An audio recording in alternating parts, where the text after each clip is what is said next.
From the newsroom of Impact Alpha, I'm Monique Aiken, and this is your Impact Briefing for Friday, December 9th. Today, we'll hear from Aisha Weeks, Managing Director of the Dearfield Fund for Black Wealth. She spoke with Impact Alpha's David Bank about their strategy for building intergenerational Black wealth by making homeownership more accessible. But first, here's what you need to know from the week in impact investing. Impact Alpha was on the scene at the biannual Mission Investors Exchange Conference in Baltimore. Foundation presidents, including Ford's Darren Walker, McKnight's Tanya Allen, and Certana's John Chen, talked racial equity, climate action, and centering communities in investment decision-making.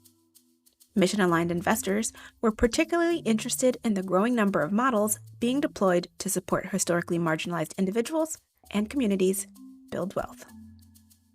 In Montreal, environmental ministers from nearly 200 countries are hammering out a global biodiversity framework that could serve as a kind of Paris Agreement for nature. Among the nearly 24 targets, protecting 30% of global land and oceans by 2030. Also on tap, corporate disclosure of impacts on nature. The COP15 Biodiversity Summit comes as human development is pushing the planet towards a sixth mass extinction. Tying fund managers' compensation to impact performance may be easier said than done. Fund managers typically get a share of financial gains from the investments they make in the form of carried interest, or simply carry. Should compensation for impact fund managers also be pegged to the impact performance of their portfolios?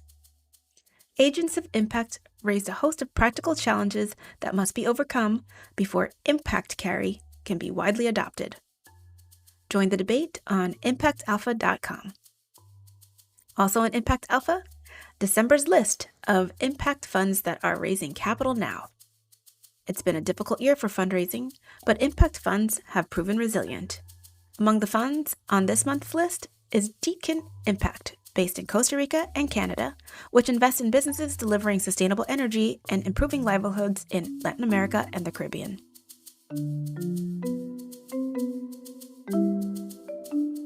And now for our featured interview. Aisha Weeks is the Managing Director of the Dearfield Fund for Black Wealth. She spoke with David Bank at VC Include's recent conference in Berkeley, California. Let's listen in. Tell us about the Dearfield Fund. So the Dearfield Fund is currently incubating in Gary Community Ventures, and we are squarely focused on closing the racial wealth gap for Black and African American families that have not had an opportunity to build generational wealth due to discriminatory housing practices over the decades and systemic racism. So we are a $20 million fund that's some private equity model, but we have an innovative approach in terms of providing down payment assistance in the form of a shared equity model. Okay, let's unpack that. Yes. A down payment assistance in the form of shared equity.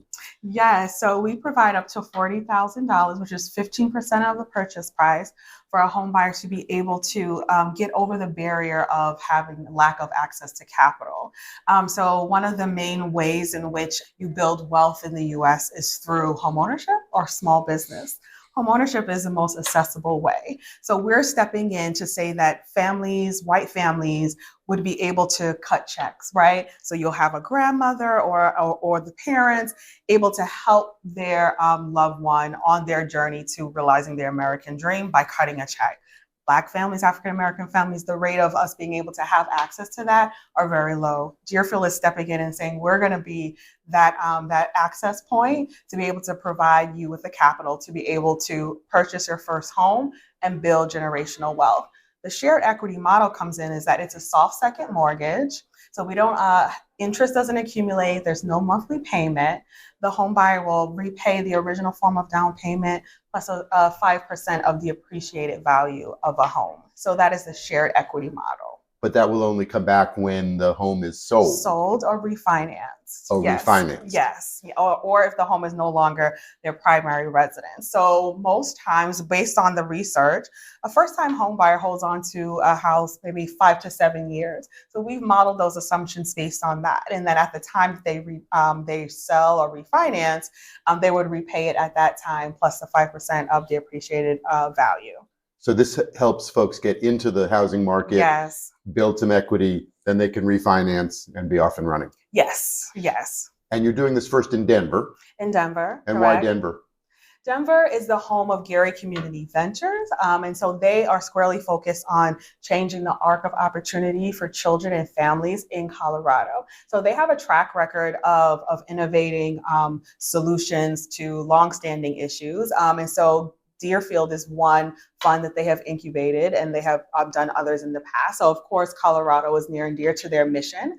And so we're looking at the Denver metro area. But I think the beauty of our model is that we have interest from other cities, city of Seattle, folks in Philly, who are really leaning in, thinking that this may work in their market. And so a part of our mission at Dearfield is to create a replication model so that we have a playbook, and then we can help other cities be able to launch a similar fund in their marketplace.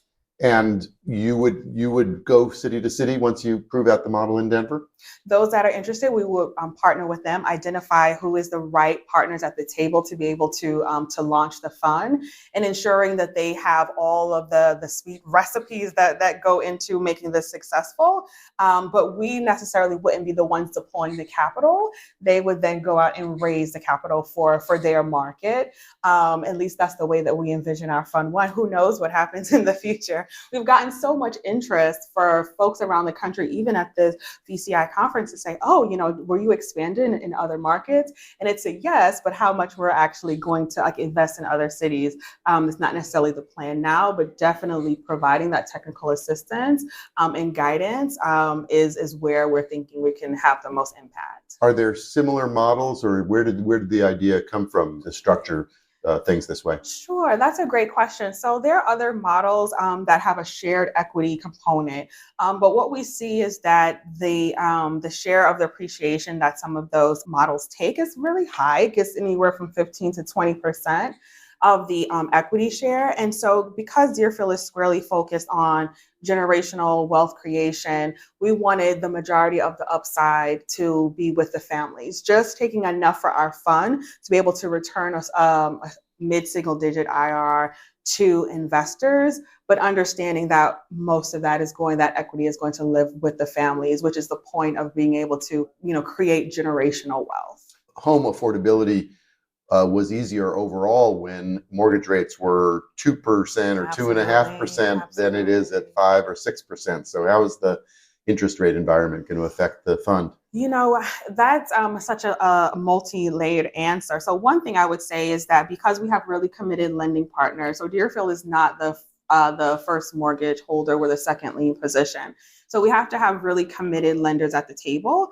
And because we're currently working with lenders that portfolio their loans, they're able to have a little bit more, say so in terms of keeping those interest rates low. So while we're seeing the national rates creep up to, 7% and beyond, the deals that we still have coming in are around 5.5%, which is really incredible.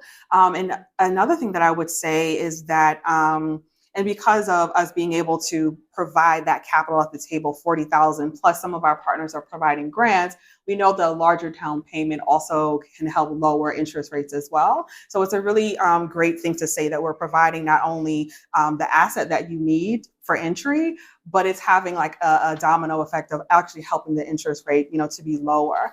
One thing that I will also say is encouraging for our Dearfield families is that we have this national narrative of affordability. Like there's nothing affordable out there.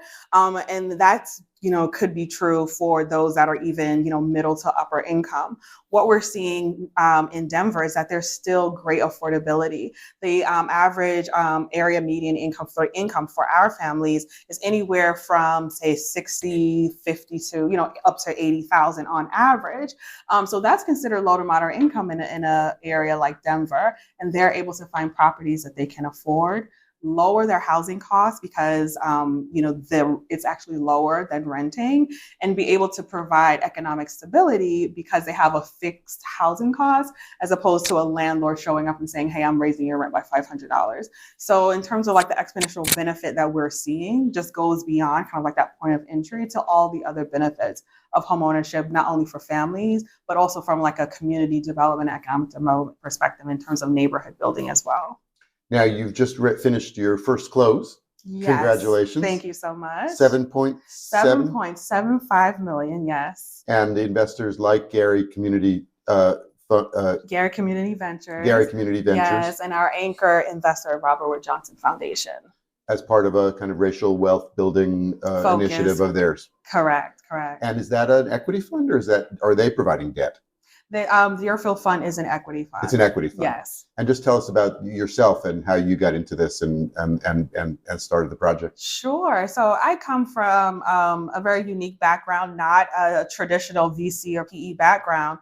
But I was in a career in financial services, and I worked in Brooklyn, New York, and I had a very diverse client set. Those that were, low to moderate income to mass affluent. And I kind of saw the disparities in access and resources, even from financial systems that didn't necessarily take into consideration, being able to provide inclusive underwriting for families. And I thought that maybe I could use my banking background for good. I kind of tired of driving the bottom line for a Fortune 500 company, although the experience that I had there turned out to be very valuable and useful for me today.